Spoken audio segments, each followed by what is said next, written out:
Sanoq sistemalariga oid olimpiada informatika fanidan olimpiadada tushgan testlarning yechimlarini ko'ramiz. Quyidagi tenglik o'rinli bo'lgan sanoq sistema asosini x ni toping.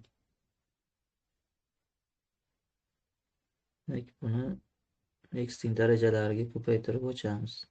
Birinchisini 0-darajaga, 1-darajaga. Buni ham 0-1, 0-1. Endi 2x plus 3 plus x plus 4 teng ekan 4x plus 1 ga.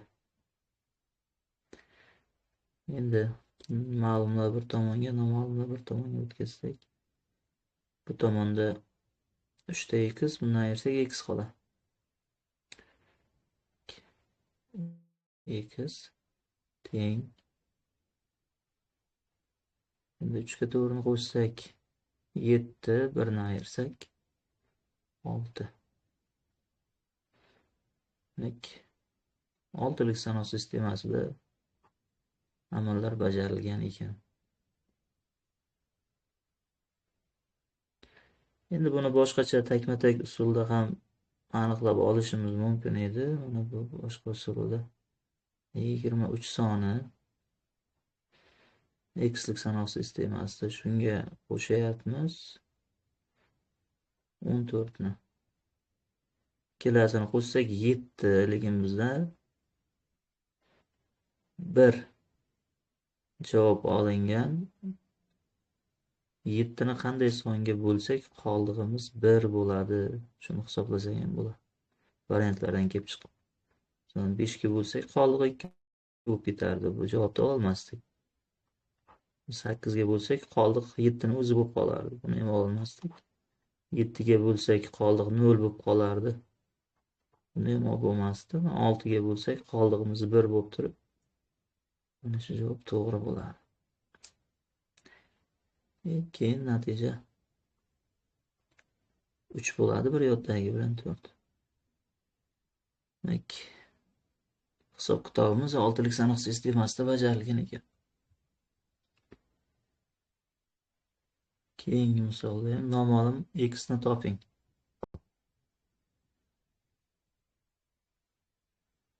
Bunda ham asosiy darajalar bo'yicha yoyib hisob kitobni amalga oshirsak bo'ladi.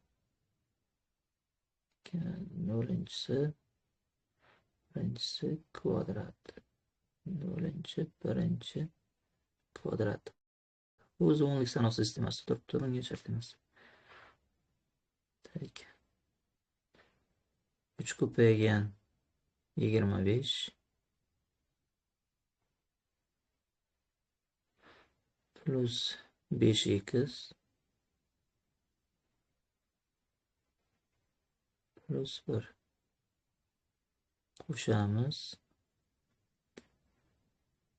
4 ning kvadrati 16, 16x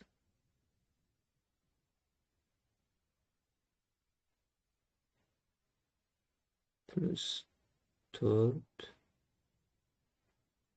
plus 3 teng ekan 125 ga. X'larni yig'ib olamiz. 5x 16x qo'shsak 21x. 21x teng. Endi 3 kere 25 75, 76, 80, 83.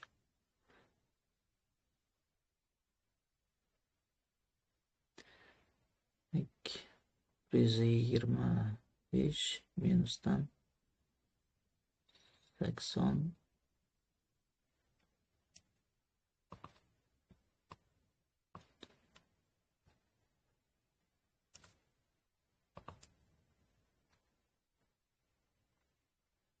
83 ekan.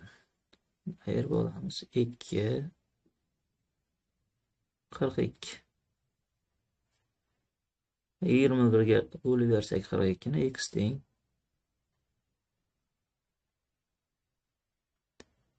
2 degan javob chiqadi. Demak, A javob ekan. A javob.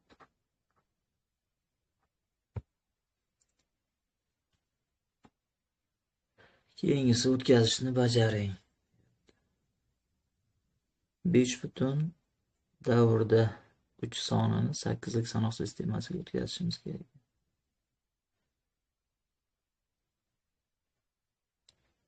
Davrni ochib olamiz birinchi. 5 butun 3 taqsim 9 teng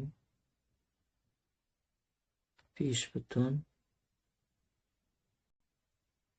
1 taqsim 3 taqsim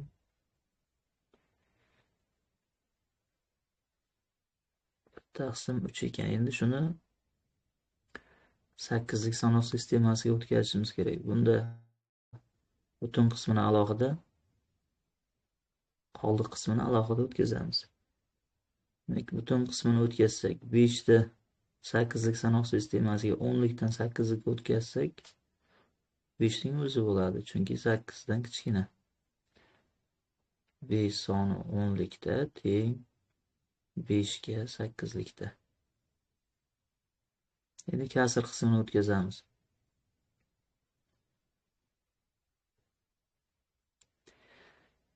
Bir taqsim. Endi ko'paytirib o'tkazamiz buni birinchi.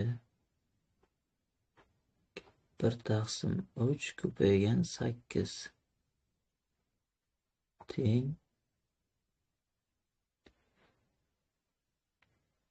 8 taqsim 3 bu bo'ladi 2 butun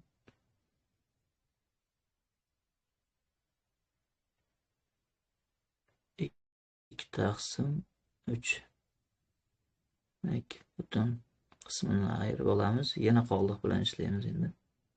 Kasr qismi bilan 2 taqsim 3 ko'paygan 8 teng bu 16 taqsim 3. Bu teng bo'ladi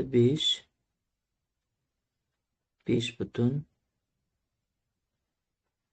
1 taqsim 3 ga. Butun qismini ayirib olamiz. Yana qoldiq bilan ishlaymiz. 3-chi qadamimiz taqsim 3 ko'paygan 8. 8 taqsim 3 teng bo'ladi yana 2 butun 2 taqsim 3 ga. Butunni ayirib qoldiq bilan ishlasak 2 taqsim 3 ko'paygan 8 teng 16 taqsim 3 teng bo'ladi 5 butun taqsim 3 ga. Endi ko'rishimiz mumkin, bu davriy takrorlanyapti.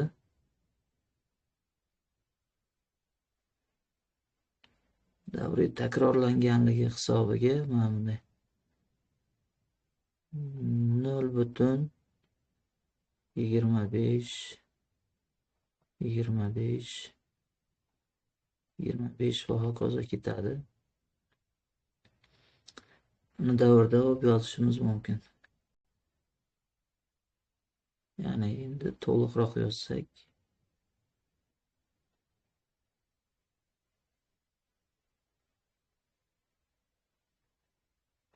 5 butun 1 taqsim 3 o'nlikda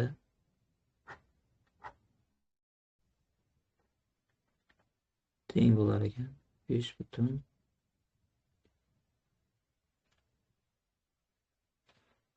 davrda 25 8lik sanoq sistemasida. C javobimiz to'g'ri ekan.